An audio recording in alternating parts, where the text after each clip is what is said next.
E aí pessoal, tudo bem? Se você não me conhece, eu me chamo Antônio, sou professor de Química e além desse canal, além do Universidade da Química, eu tenho uma plataforma de cursos online, a única plataforma voltada exclusivamente para cursos de graduação em Química.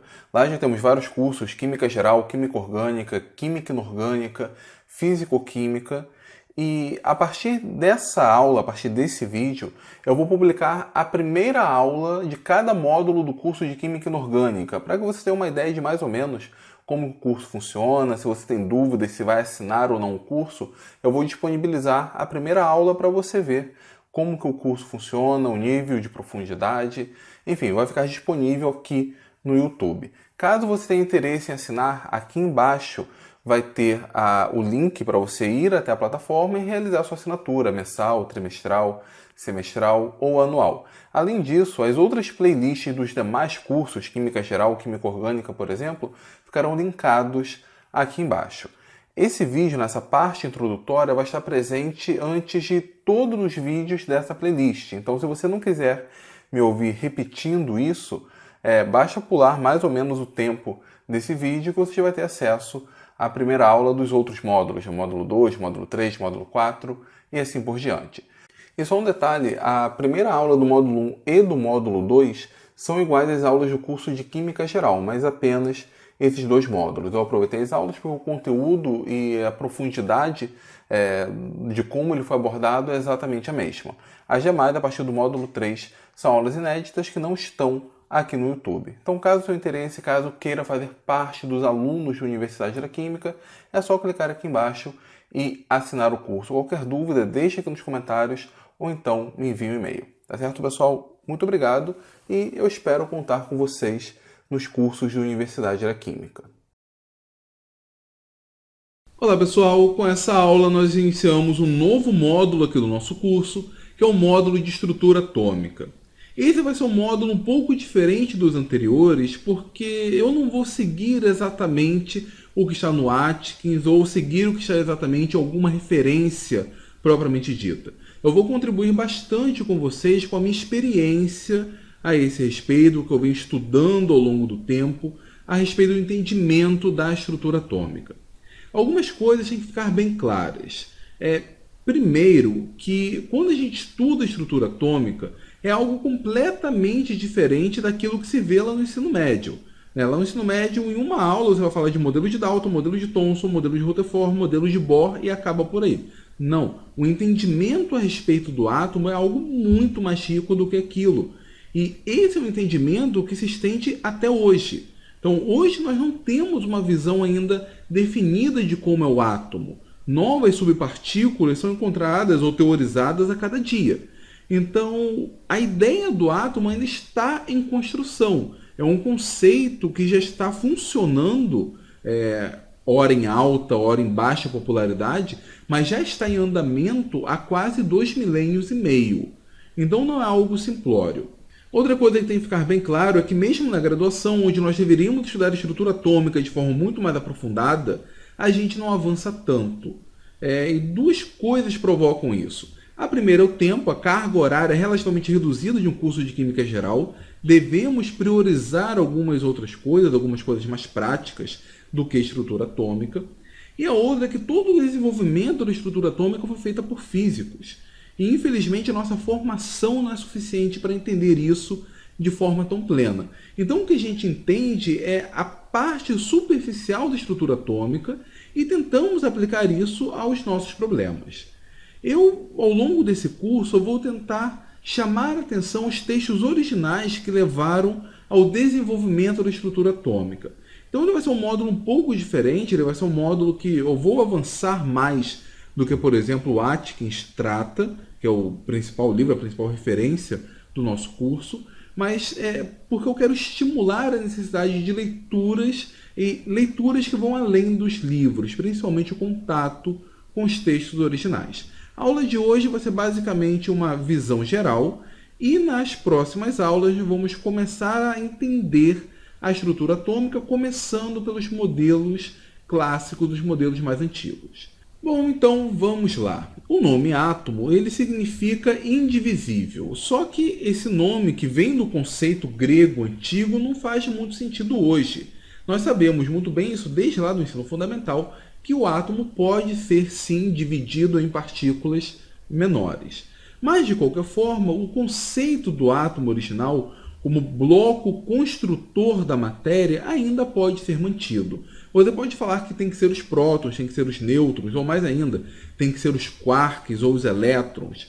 Mas, de qualquer forma, o sistema estável que nós consideramos como sendo o bloco construtor da matéria ainda é o átomo. Então, isso daí se mantém. Muito bem, a arte, vamos dizer assim, ao longo do tempo, evoluiu bastante na hora de descrever o átomo. Basta escrever lá no Google Imagens, a palavra átomo, que tem várias imagens muito bonitas, inclusive daria até para fazer alguns quadros de fundo aqui para a Universidade da Química, mas isso são imagens artísticas dos átomos. Isso daqui nada tem a ver, por exemplo, com a sua estrutura de acordo com os modelos que nós temos. Nem mesmo esse daqui, que seria a figura mais simples daqui representada, menos artística, nada tem a ver com os modelos atômicos que nós conhecemos. Bom, uma outra coisa que tem que ficar clara na mente de vocês, que se hoje nós entendemos que o átomo é de fato o bloco construtor da matéria, e que isso é ensinado nas escolas desde o ensino fundamental, o conceito do átomo nem sempre foi aceito. E nem sempre foi aceito ainda no século XX. Na alvorada do século XX, no começo do século XX, as pessoas, grandes cientistas, vamos dizer assim, não acreditavam muito no átomo. Por exemplo, podemos citar o Prêmio Nobel de 1909, o Wilhelm Ostwald. O Ostwald ele não acreditava nos átomos. E notem, ele foi um prêmio Nobel, ele ganhou o Prêmio Nobel de 1909 pelo seu trabalho relativo à catálise. Mas notem o que ele escreveu no seu livro a respeito de química inorgânica. Processos químicos ocorrem de maneira a dar a impressão de que as substâncias são compostas de átomos. Notem, ocorre de maneira a dar a impressão. Na melhor das hipóteses, disso decorre a possibilidade de que seja assim realmente, mas não a certeza. Não nos devemos deixar desencaminhar pela concordância entre imagem e realidade, confundindo as duas. Uma hipótese é apenas uma ajuda para a representação. Então, Ostwald deixou claro nesse fragmento do seu livro que ele poderia até utilizar um modelo atômico, mas isso não significava que o átomo existia, que seria apenas uma ferramenta para o entendimento. Eu extraí essa informação, na verdade, esse trecho desse livro aqui, um livro excelente, fica a dica de leitura, principalmente para quem faz licenciatura, que é o Tio Tungstênio, do grande Oliver Sacks. Ele narra um pouco de sua história quando criança, de como se apaixonou pela química, e em um dos capítulos tem essa citação do livro de Química Inorgânica do Ostwald. E ele foi muito ferrenho em discordar da hipótese atômica, era simplesmente uma ferramenta, ele não acreditava na existência dos átomos. Um contemporâneo de Ostwald, que foi um grande defensor da teoria atômica, foi o Ludwig Boltzmann. Boltzmann nós citamos no módulo de termodinâmica como sendo um dos pais da termodinâmica, principalmente termodinâmica estatística. Boltzmann acreditava no átomo. Acontece que os seus contemporâneos, entre ele o Ostwald e muitos outros de renome, não acreditavam na hipótese atômica e simplesmente ridicularizavam as ideias de Boltzmann. Boltzmann, que provavelmente deveria ter alguns problemas de ordem neurológica, juntando essa ridicularização de suas ideias, acabou entrando em estado de depressão e cometeu suicídio. Na lápide de Boltzmann, nós vemos aqui gravado a sua definição de entropia estatística, que nós vimos lá no módulo de termodinâmica. S igual a K log de W. Então, nós infelizmente vemos aqui um fim trágico de um grande cientista que passava por alguns problemas neurológicos, que teve a sua morte provocada por, em uma época, a comunidade científica como um todo não acreditar na hipótese atômica. E isso eu estou falando no começo do século XX. A coisa começa a mudar um pouco de figura da década de 20 em diante. Mas no começo do século XX, o átomo era apenas, no máximo, como disse Ostwald, uma hipótese ou uma representação. Bom, a ideia de átomo, como eu disse, já tem mais de 2 milênios e meio, ou quase 2 milênios e meio. E isso começa na antiga Grécia com o nome de dois grandes filósofos, o Leucipo de Mileto e o Demócrito de Abdera. Na verdade, nós conhecemos muito pouco sobre eles são considerados pré-socráticos, embora sejam contemporâneos de Sócrates, e eles foram os primeiros, pelo menos de forma a relatar isso, a demonstrar a ideia de que o universo chegaria em um determinado momento que ele seria indivisível, teria uma partícula fundamental. Nós conhecemos muito pouco dos dois, mas conhecemos menos ainda de Leucipo. Provavelmente, Leucipo foi o mentor de Demócrito, e Demócrito foi o que popularizou essa ideia.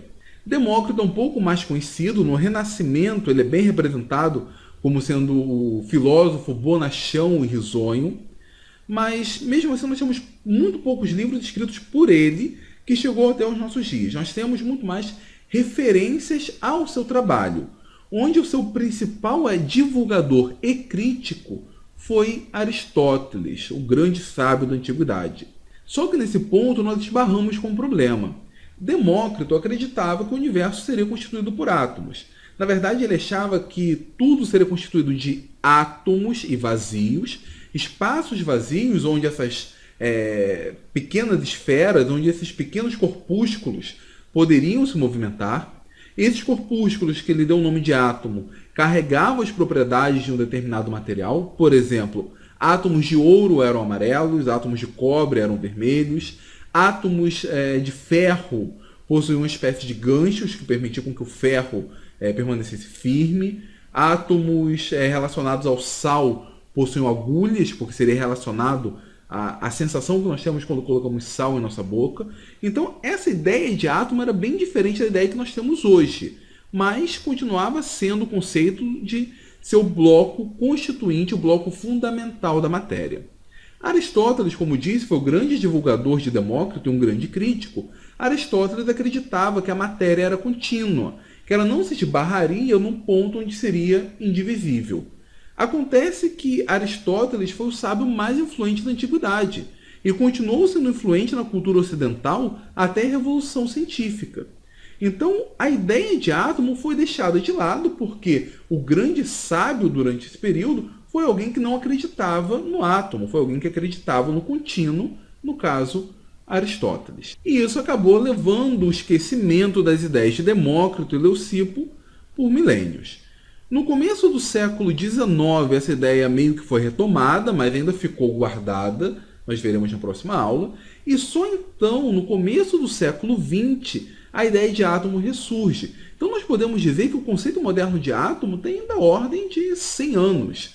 Há 100 anos que o átomo existe como a gente acredita nele. E hoje pode até parecer estranho, mas se no passado, no começo do século XX, grandes cientistas simplesmente desprezavam a ideia de átomo, hoje isso é ensinado nas escolas, na parte do ensino fundamental, e nós acreditamos de fato que o átomo exista. E temos fortes evidências para isso, não apenas o fato de nossos dados experimentais, nossas reações químicas, serem muito bem explicadas a partir da hipótese atômica, como mais recentemente nós temos fotografias de átomos. Entendo como essa fotografia, entre aspas, ela é uma interação do campo provocado por esses átomos com um determinado aparelho, no caso um microscópio ou de força atômica ou de tunelamento. Aqui nós temos o símbolo, o logo da IBM, sendo montado com átomos de argônio manipulados. Aqui nós temos o que seria um nanokid, o perfil de um boneco, de uma criança, feito através de átomos manipulados. Aqui nós vemos fotografias de moléculas através de microscópios adequados. E notem, o contorno é reconhecido. Isso indica que, de fato, o nosso modelo molecular faz bastante sentido. E o nosso modelo molecular é baseado na hipótese atômica. Então, hoje, a comunidade científica como um todo acredita sim na existência de átomos. Existe mais do que provas para isso. Porém, a ideia que nós temos de átomo hoje é bem diferente daquelas que vocês aprenderam no ensino médio ou no ensino fundamental e principalmente bem diferente daquela que a mídia tenta passar para as pessoas.